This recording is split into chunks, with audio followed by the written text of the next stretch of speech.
Okay, in this lesson I'm going to show you the basics of linking graphic elements together in After Effects. So in the last lesson I showed you how to import a layered Photoshop document, and I'm going to use that same little smart car, which I just basically have the car body and a wheel are the two elements I have. So the wheels are identical, so what I'm going to do, well, let's first animate one and then we'll move to the next one. So first thing I want to make sure is that it's a wheel, so I want to make sure the rotation point is in the center, which it isn't quite. If you look closely, that's that little thing right there. So I'm going to click on this icon right here, which is the anchor point tool. Anchor point is where this rotates from. So like obviously I want it right in the middle. So when I rotate it, it rotates smoothly. If it was off, let's go back to where it was, and I rotate it, you can see that it gets more and more wobbly. So like even if I move it out here and rotate it, it gets even worse. Sometimes this comes in handy, so if you want something, let's say like if you're creating like the solar system and you want your moon to orbit around something, you can put the anchor point way out and have it, revolve around it. But for this, it's a wheel, so we want that right in the center. Okay, and so that's in the center, and I'm going to animate this wheel. So I want to animate this. Oops. Let's go back to this kind of position. Let's see.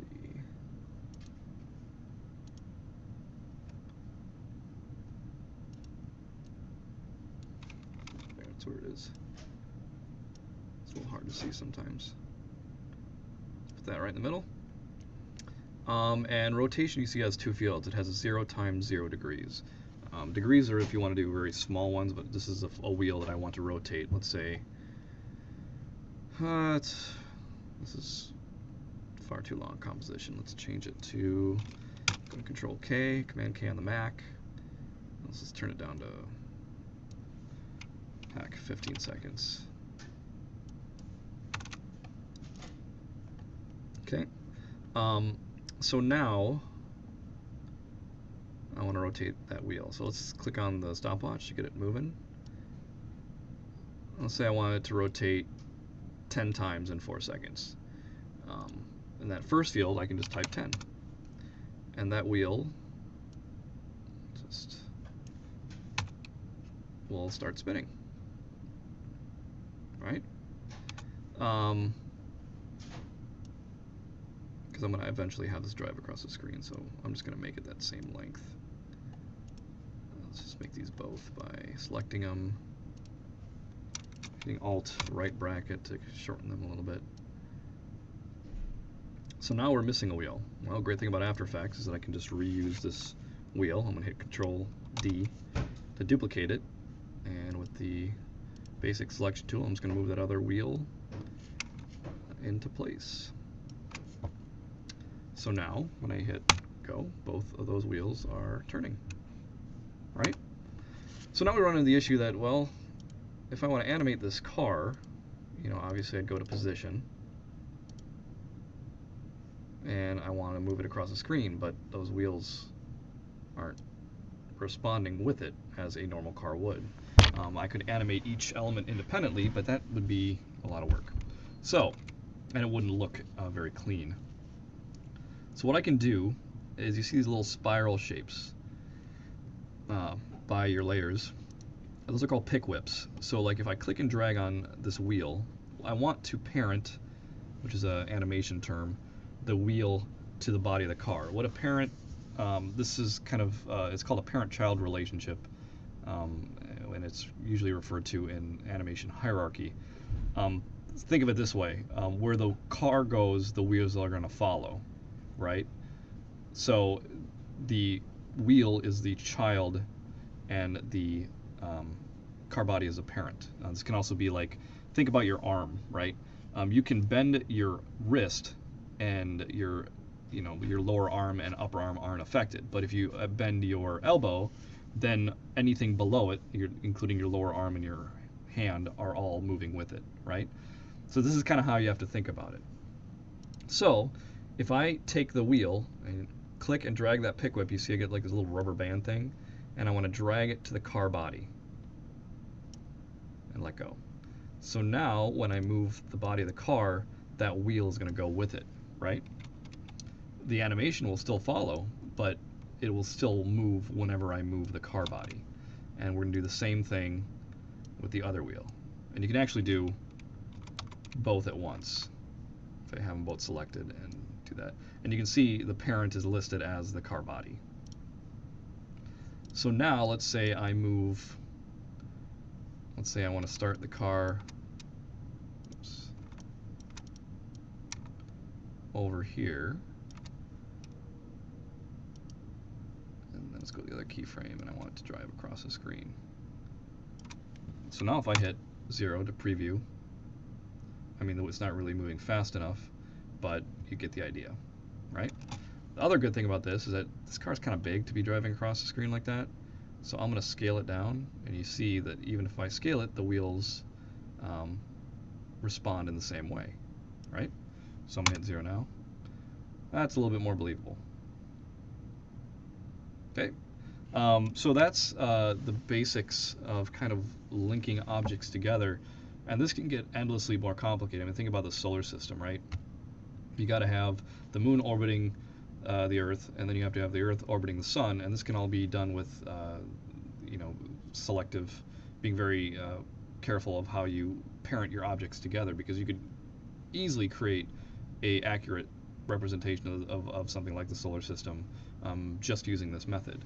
The good thing about this is, so I have this in its own composition. I could also, let's back this up. So now I have, I don't want those keyframes anymore. Those parented. I'm just going to put this in the middle because this is its own composition, right? So I'm going to make a new composition. So now this is just a animation of the wheels turning. I'm going to make a new composition.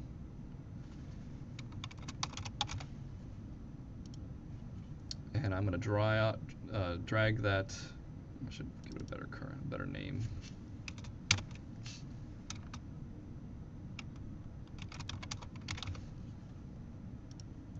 So I'm going to go to that drive, and I'm going to add that composition into it, so you can see that car, right? So now I'm going to animate the position of that car. Let's start it over here. And I'm going to have it drive it across the screen again. Let's scale it down. 250. So now we have the car driving across the screen, and I'm just animating that composition as its own object, and that composition is just the car with the wheels turning in place. Now what I can do is I can keep duplicating that. Let's say I move this one down, and I'm going to change some of the properties of it.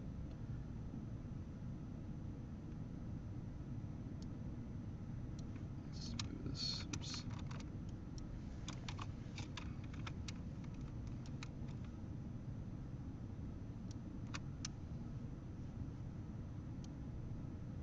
So I can have multiple cars going at the same time. Let's make this one a little bit bigger. Actually, let's just take this whole thing, move it up. So I can use that same animation but offset it and have a bunch of different cars going at the same time. This is a great way to kind of, I mean, they use this technique in movies all the time, a little bait and switch. And you can also like add an effect to it. Say I want to just change the color of it, so I'm just going to go to hue saturation, and I'm just going to, this is a cheap way of doing it, but you know, I can change it to green real quick, so that I can have a bunch of different cars rolling across the screen at the same time.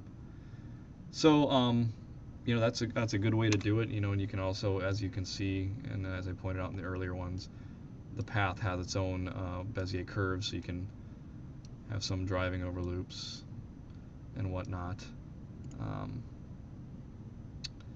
So yeah, those are kind of the basics of how you can link objects. Obviously, the easiest is to go back to this first composition where I just linked the objects together.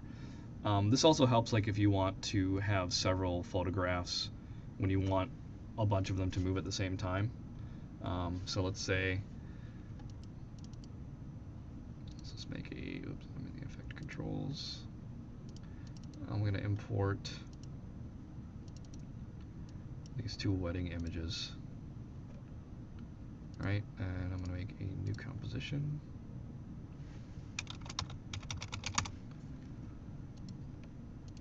So I'm going to drag these photographs in. Doesn't really matter at this point. Oh, I should probably make them the same size.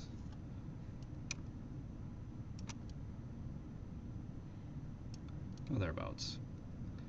So I'm going to put them right next to each other so I can, like, scroll over.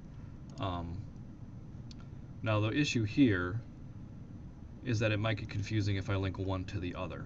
So this is kind of where you use something called a null object. So I'm going to say layer, new, null object.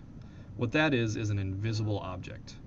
And that's just kind of a handle that you can associate to several objects, that if you grab that handle, it'll change both of those.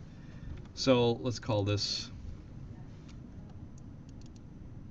oops, enter photo null. Close that. All right. So what I'm going to do is I'm going to parent both of those images to that photo null. So now if I grab that, you know, I can rotate it, I can scale it, and whatever I do to that null will be reflected in those two images. So let's say I want to start here. Let's animate position and scale. And then I want to scale back.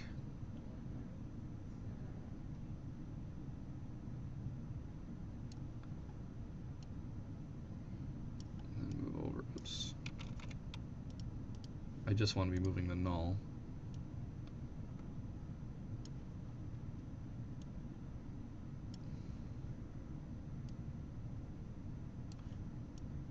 Oops. Again, just be moving the null. So now it's going to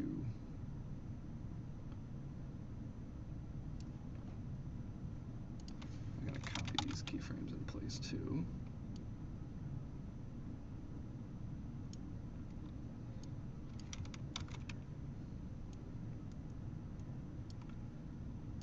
So now it's going to start on that photo, scoot over, and then zoom in on that one. And it's a little buggy, but you see what I'm getting at. So that's a great way if you want to do like a, you know, want to make it look like you're looking through a photo album or whatnot. And you can do this with video. You can link videos to null objects, graphics, Illustrator files, Photoshop files, type. You know, any of those things can be parented to null objects or each other.